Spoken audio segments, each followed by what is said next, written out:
मंत्री चौपाई सोरेन के बेटे की कार से पिस्तौल चोरी, 50,000 रुपये भी उड़ा लिए।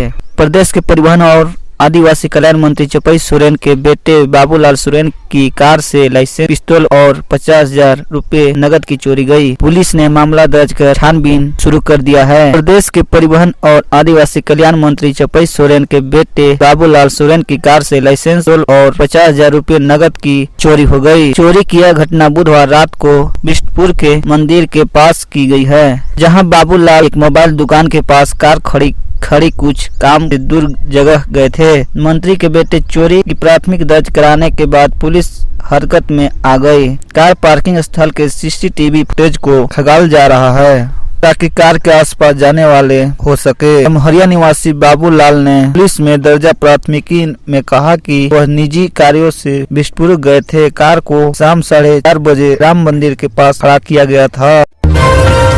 10 साल से ज्यादा सेवा दे चुके कर्मचारियों नियमित करे, हाईकोर्ट का हेमंत सरकार को निर्देश। झारखंड हाईकोर्ट ने एक महत्वपूर्ण फैसला सुनाते हुए 10 साल से अधिक समय से कम करने वाले अनुबंधन कर्मियों की सेवा नियमित करने का आदेश सरकार को दिया है। 12 हफ्ते में ऐसा करने का निर्देश दिया है। झारखंड हाईकोर्ट ने एक महत्वपूर्ण फैसला सुनाते हुए 10 साल से अधिक समय से काम करने वाले अनुबंध कर्मियों की सेवा नियमित करने का आदेश सरकार को दिया है।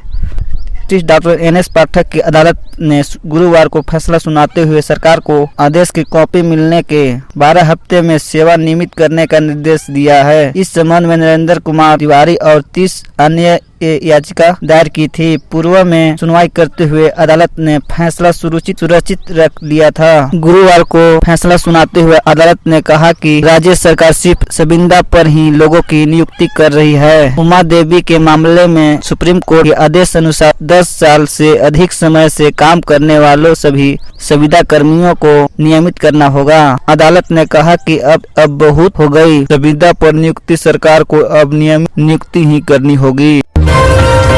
रेबिका की कातलों की चुप्पी बनी पुलिस के लिए सिर दर्द, आज भी होगी पूछताछ। रेबिका हत्याकांड में दिलदार अंसारी की मां मरियम निशा और स्टैंड की मैनुअल हक मोमी से गुरुवार को थाने में गोपनीय ढंग से पूछताछ हुई। दोनों पूछताछ के वक्त चुप्पी साध लेते हैं। रेबिका हत्याकांड में दिलदार अंसारी की मां मरियम निशा और स्टैंड की रानी मैनुअल हक मोमिन से गुरुवार को बोरियो थाने में गोपनीय ढंग से पूछताछ हुई। इन खंडों में 7 घंटे तक पूछताछ के बाद पुलिस को कोई सफलता नहीं मिली है। पुलिस को मिली आरोपियों की 2 दिन की रिमांड ने बुधवार को दोनों आरोपियों से पूछताछ की इजाजत दी थी। से शुक्रवार को भी पूछताछ होगी। पुलिस सूत्रों ने बताया कि पूछताछ सुबह 9 बजे शुरू हुई। पुलिस अधिकारियों के अलावा किसी को भी थाने में जाने की इजाजत नहीं थी। 7 पुलिस अधिकारियों की 3 टीमों ने दोनों से पूछताछ की। डीओ और अनुसंधानकर्ता राजेश दुबे भी थाने पहुंचे। पुलिस ने 25 से अधिक सवालों की हैरियत करने के बाद फिर अपने बात दोहराने लगे कि उसे मालूम नहीं है।